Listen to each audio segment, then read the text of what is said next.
मुझे तो लगता है कि ये जो पाकिस्तान के अंदर बिजली की कीमत बेतहाशा बढ़ाई गई या बढ़वाई गई जी, इसके ये भी भारतीय प्लानिंग का हिस्सा था। क्या बात कर रहे हैं? ताकि पाकिस्तान में कोई इंडस्ट्री ना चल सके। गौर से सुनिए आपने खबर। देखिए ये 14 किलोमीटर दूर बिजली बन रही है 4 रुपए फी यूनिट और यहाँ पे बन रही है 40 रुपए फी यूनिट। मैं इसे एक साजिश ना कहूं तो क्या कहूं। ये अगर इंडिया की साजिश थी तो उसमें से जो किकबैक्स और कमीशन है वो इंडिया को जाने चाहिए थे, या आईपीपीज इंडियंस की होनी चाहिए थी। ये कैसी साजिश है इंडिया की जिसमें से फायदा आप लोगों को मिल रहा है अरबों रुपया।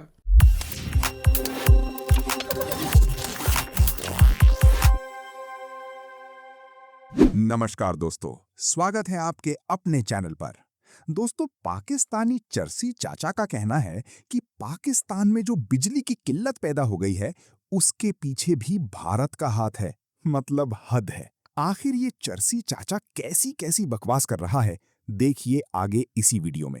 अगर वीडियो पसंद आए तो लाइक करें, शेयर करें और अपनी राय कमेंट में जरूर बताएं। और ऐसे ही मजेदार खबरों के लिए हमारी चैनल को सब्सक्राइब करना बिल्कुल ना भूलें।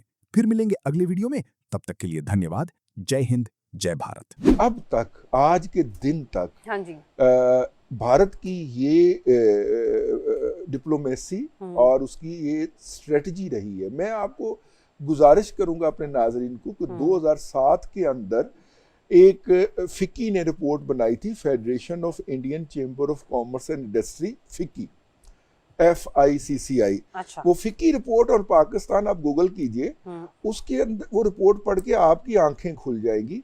और ये उसी मुहिम का हिस्सा था जिसके तहत पाकिस्तान को एक वीरान और बंजर इलाके में तब्दील करना, इसका पानी बंद करके पाकिस्तान को रॉ मटेरियल एक्सपोर्टिंग कंट्री बनाना, यहाँ की सनतों को बंद करना। ये जो हमारे सनतकार चीख रहे होते हैं ना कि उनकी कम्पिटिटिवनेस खत्म हो गई, मुझे तो लगता है कि ये जो पाकिस्तान के अंदर बिजली की कीमत बेतहाशा बढ़ाई गई या बढ़वाई गई जी, इसके ये भी भारतीय प्लानिंग का हिस्सा था कि पाकिस्तान में कोई इंडस्ट्री जो है वो इकोनॉमिकल वायबल ही ना रहे, उसकी वायबिलिटी खत्म हो जाए। ये तो आप क्लीन चिट दे रहे हैं हुकूमत को। देखिए ये 14 किलोमीटर दूर बिजली बन रही है 4 रुपए फी यूनिट और यहाँ पे बन रही है 40 रुपए फी यूनिट। मैं इसे एक साजिश ना कहूं तो क्या कहूं। ये भी कुछ साजिश लगती है मुझे। इसके ऊपर मातम मेरा भाई करेगा, लेकिन मैं ये पॉइंट आउट कर रहा हूं। ये देखिए, ये जो पाकिस्तान को घेरा गया, पहले ईरान जो कि पाकिस्तान का सदियों से दोस्त चला आ रहा था, उसको तोड़ा गया। आज भी वो, इसके बावजूद कि हम उसको बचा रहे हैं, वो इंडिया का कलमा पढ़ता हुआ पाया जा रहा है। उनके अच्छा, बीच ये बात वैसे मेरे सेगमेंट से थोड़ी मुख्तलिफ है, लेकिन चले मैं राना साहब की ओपिनियन ले लेती हूँ। राना साहब, आप ये आर्गुमेंट बाय करें, चले कह लें आप। मैं कंक्लूड कर लूं। और इसी तरह अफगानिस्तान, भाई जिसके लिए हमने हजारों लोग शहीद करवाए, हमारे हर गली मोहल्ले के अंदर बम धमाके हुए, अफगान आगे 40 साल यहाँ पे मुकीम रहे। वो अफगान जो है आज पाकिस्तान के बारे में शुभ शुभ नहीं सोचता। ये सारी वो उस प्लान का हिस्सा है। तो ऐसी सूरत के अंदर मैं ये समझता हूं कि ये सिंक्रोनाइज है।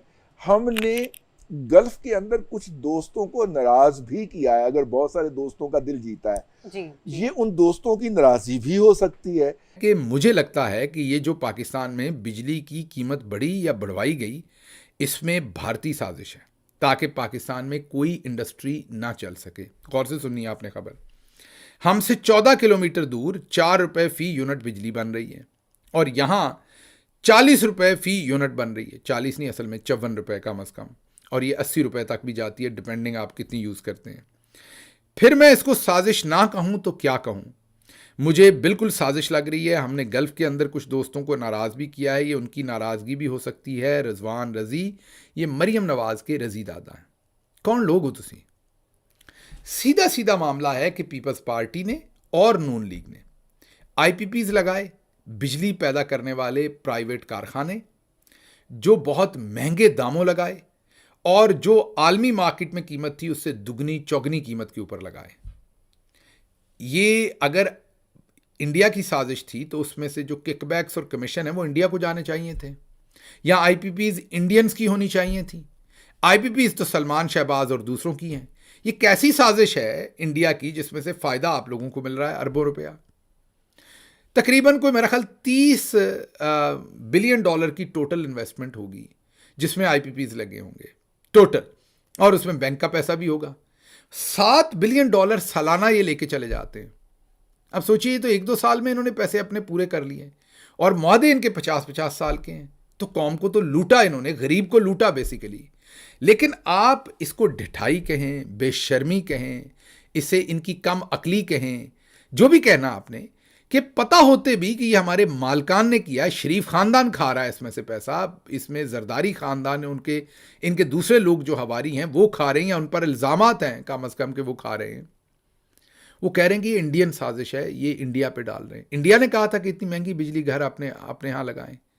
आप पाकिस्तान के अंदर बिजली महंगी पैदा होती है, इंडिया का कसूर है। चलें, एक्सपोर्ट तो आप कह देंगे वो हमारी कम करवा रहे हैं, बिजली क्यों इतनी महंगी पैदा हो रही है? ये किसने कहा था कि कोयले का, इंपोर्टेड कोयले का जो प्लांट है साहिवाल में लगाना है और कोयला कराची से फिर ट्रेनों पर लाद कर जो है वो लेके आना है? ये किसने कहा था? किसने कहा था कि जो सलमान शहबाज के IPP से बिजली अवाम ने ख़रीदनी है और कैपेसिटी पेमेंट भी अदा करनी है? वो जो LNG के टर्मिनल आपने लगाए हुए हैं जिनके करोड़ों रुपए देने पड़ते हैं, 400 शायद 60 करोड़ रुपए माहाना देने पड़ते हैं शायद, या कितने वो जो देने पड़ते हैं, वो बताइए, वो इंडिया ने कहा था हमें कि वो लगाएं हम। मतलब एक तरफ तो लूटा है और ऊपर बड़ी बेशर्मी और ढिठाई के साथ लोगों को कंफ्यूज भी कर रहे हैं, मानते नहीं है कि हमने किया क्या है।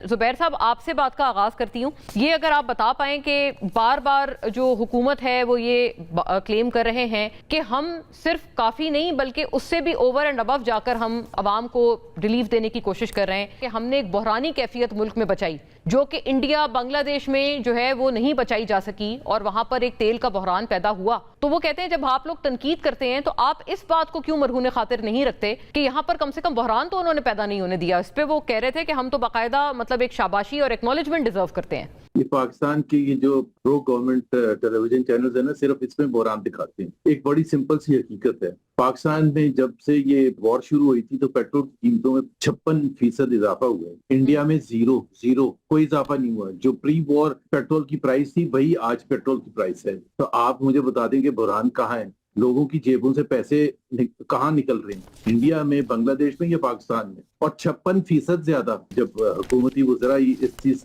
का बयान देते हैं, कोई भी इकोनॉमिक इंडिकेटर देख लें, कोई भी देख लें, चाहे वो महंगाई का देख लें, बेरोजगारी का देख लें, और कोई भी इंडिकेटर देख लें। अभी इंटरेस्ट रेट्स पाकिस्तान में बढ़े 11.5% है। पाकिस्तान में अभी इन्फ्लेशन देख लें तकरीबन 11% के बराबर है। बांग्लादेश में कितनी है, इंडिया में कितनी है, श्रीलंका में कितनी है? सबसे कम, इंडिया में आधी से भी कम है। तो आप किस बेसिस पर आप क्लेम कर रहे हैं ये हुकूमत की हमारी परफॉर्मेंस ज्यादा है? कोई इकोनॉमिक इंडिकेटर एक बता दें कि बाकी रीजनल कंट्रीज, सबसे एक्सपेंसिव बिजली हमारे यहाँ है, सबसे ज्यादा टैक्स रेट्स हमारे यहाँ हैं, सबसे ज्यादा लोड शेडिंग यहाँ होती है, सबसे ज्यादा कैपेसिटी पेमेंट्स यहाँ दी जाती हैं। तो किस बुनियाद पर हम क्लेम कर रहे हैं कि जी वहाँ बुरान है और यहाँ बुरान है? वो इस बुनियाद पे कह रहे थे ज़ुबैर साहब, मैं अर्ज करूं, वो ये कह रहे थे कि जैसे वो कतारों में लगे नजर आते हैं ना लोग, के वो बाल्टियां और बर्तन उठाए हुए लोग पेट्रोल के लिए कतारों में लगे हुए हैं पेट्रोल पंप्स के बाहर। तो कहते हैं ऐसी कैफियत या ऐसे मनाजिर पाकिस्तान में नहीं देखे जिसके ऊपर हुकूमत कहते हैं डिजर्व करती है शाबाशी। एक दिन की बात थी और डिफरेंस मैं आपको बता देता हूँ। अगर ऐसी प्लेट बर्तन लेके लोग खड़े हों